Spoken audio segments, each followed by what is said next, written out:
Tara, luto tayo ng paksiw na bangos. Ayan, naglagay na ako ng luya, sibuyas, asin. Ayan, asin.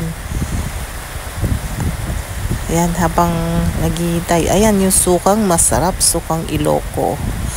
Ayan, tapos salang na natin. Ayan, lagyan ko ng sili, pampabango. Tapos, lalagyan ko pa ng ibang gulay, talong at saka okra. Ayan. Sarap na ng paksiw. Oh, ayun na yung paksiw.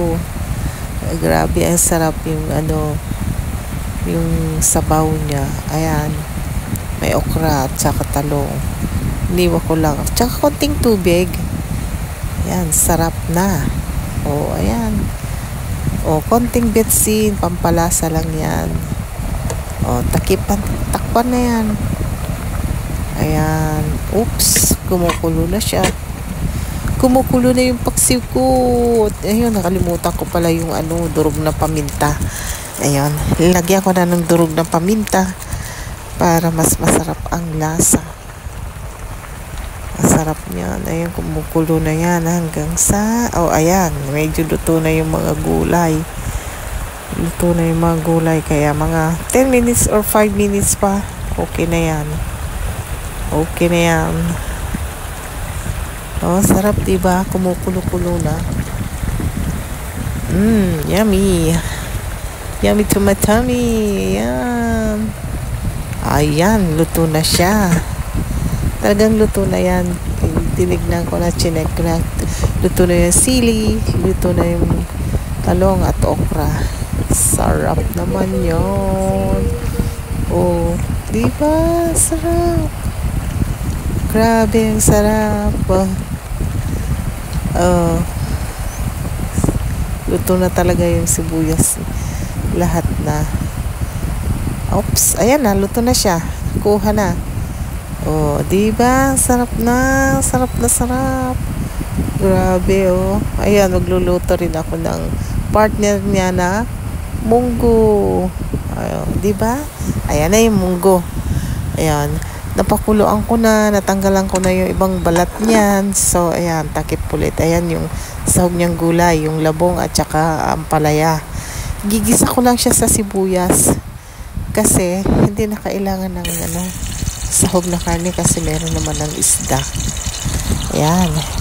Gigisa ko na yung sibuyas. Wala nang bawang-bawang yan. Basta yan na lang.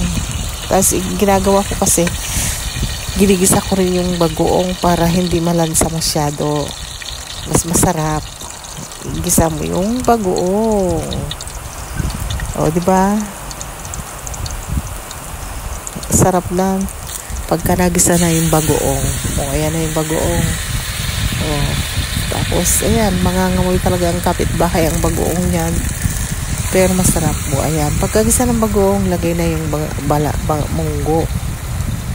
Pakukuluan na para mag-infuse yung lasa ng pag-agisa ng bagoong at saka yung munggo. Ayan, pakukuluan na lang natin ng konti. O, di ba? Halo yan.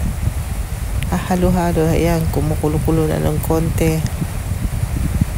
Ayun, kumulo na siya. Linagay ko na yung labong. Okay.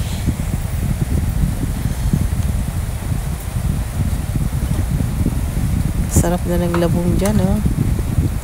Season na ngayon dito sa amin ng labong, kaya marami na.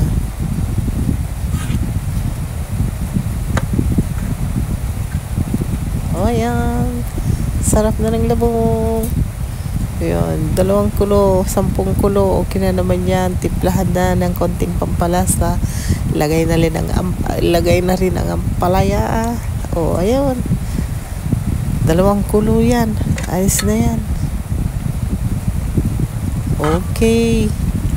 O, diba? Tag-ulan dito sa amin, kaya masarap mag-ulam ng munggo.